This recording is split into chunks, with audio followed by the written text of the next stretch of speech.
Welcome to the channel, fellow guitarists and people of the internet. So for a couple years now, YouTube channel Agafish has been teasing a signature baritone single cut coming out with Harley Benton guitars. He has showed off prototypes on his channel, and honestly, they look beautiful. But I got tired of waiting. Not that long ago, I found a killer deal for a used 10S Guitars Custom GF single cut baritone in a beautiful fire red burst. And I actually own a 7-string 10S guitar, and I was really blown away by the quality. So I just had to jump on that deal.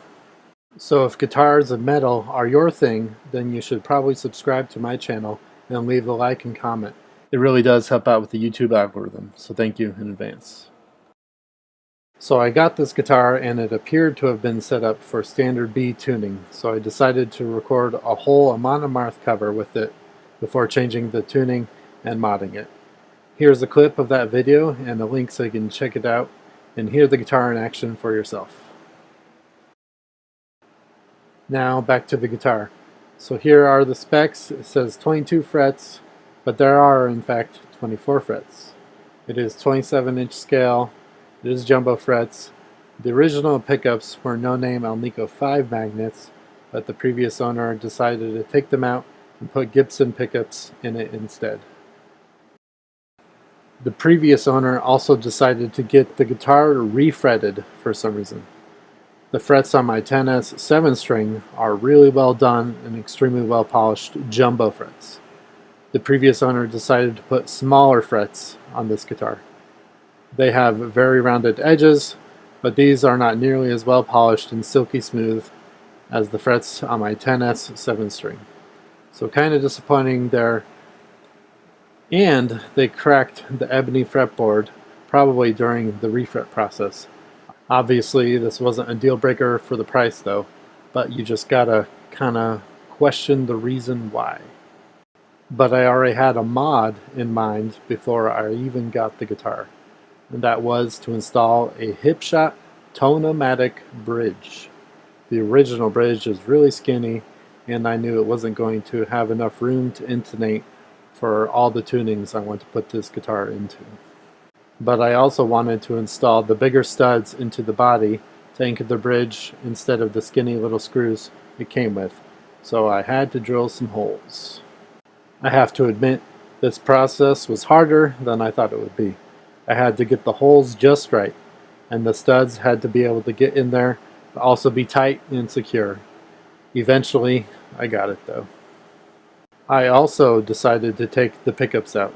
During the recording process for the song, it really seemed like the Gibson pickups were extremely low output. I couldn't even make the tapping section work in the Amon-Amarth song. I had to use a different guitar for that part.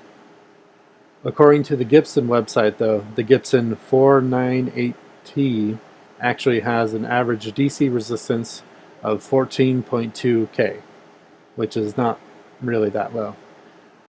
When I took the pickups out, the problem appeared to be just a crappy wiring job. Maybe I will test these pickups out in a down-tuned pickup shootout later on down the road. But I decided to put in a Duncan Solar in the bridge and a Seymour Duncan Sentient in the neck position. I just happen to have these pickups laying around not doing anything. I figured it would look nice with the matte black pickups and the matte finish on the guitar. What I am planning on doing with the baritone is comparing it to my 25.5-inch scale Jackson, both tuned to drop F. I already made a whole video with the 7-string Jackson tuned to drop F.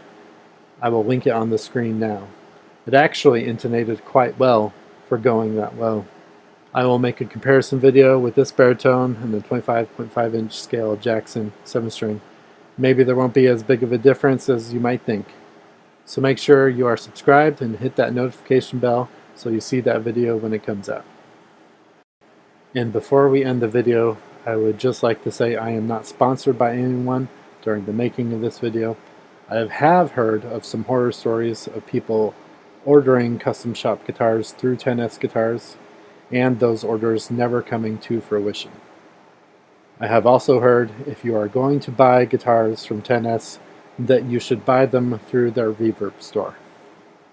Also, another obvious modification the previous owner did was swapping out the old plastic volume and tone knobs with these nice metal knobs. That is one modification I do like. And again, I got this guitar for a much lower price than the new price, so it was definitely a good deal for me. As far as reviewing this guitar goes, it wasn't stock, it was modded. But it does play really well. It is a thick boy, though.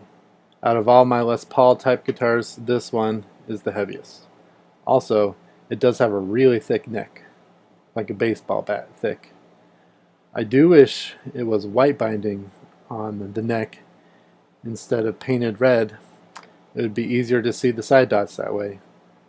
I also wish the neck joint was the same as the 10S 7-string, but instead it's the authentic blocky set neck joint. You can still solo with it though, even with it being a baritone.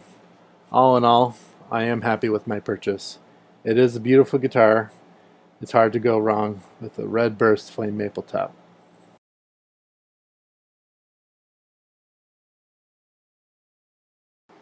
Also, if you want to get some Gibson pickups like these seem to be going for pretty cheap on the used market, and you can get them with chrome covers, gold covers, uncovered, or with these black plastic covers.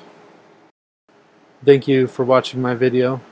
Let me know what you think in the comments section down below. I will also put related links down below. Now let's get out of here and get back to making some awesome music. See ya.